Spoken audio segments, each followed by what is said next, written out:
Hello there, this is Barb and I'm by myself, so this is Barb's Sclero-What Adventures.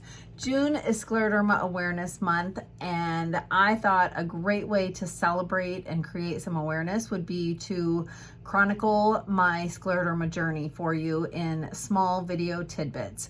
And so go back and watch all of them up until this day if you want to know all the history.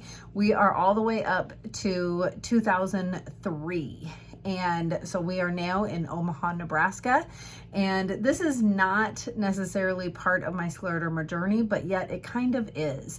And so when I was first diagnosed, I was 22 years old. Mike and I had just been married for 6 months. And one of the very first things that my doctor told me, which he was an internal medicine doctor, is do not get pregnant. Whatever you do, do not get pregnant, because we don't know what will happen with your scleroderma and the pregnancy and all of that. And so Mike and I tried very hard not to get pregnant, and guess what? We never did get pregnant.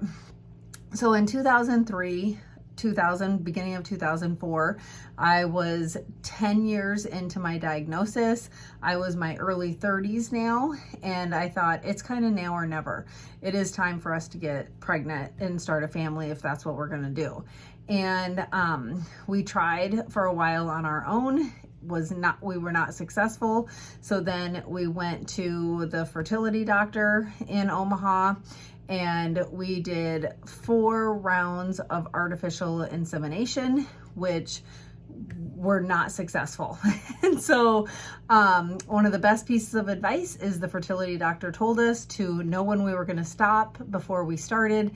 And we knew after 4 rounds of artificial insemination that was where we were going to stop. And so that's what we did. Unfortunately, or unfortunately, I don't know. Yeah, it is what it is. We do not have any children, and we tried and it just did not work for us.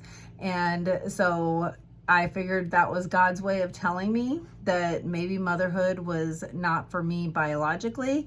And I decided that I would be the best aunt in the whole wide world. So that is where I'm at. So kind of part of the scleroderma journey, but not totally. So that took us a couple years to go through all of that. So now we're up to 2005. So stay tuned to find out what happened next. Aloha.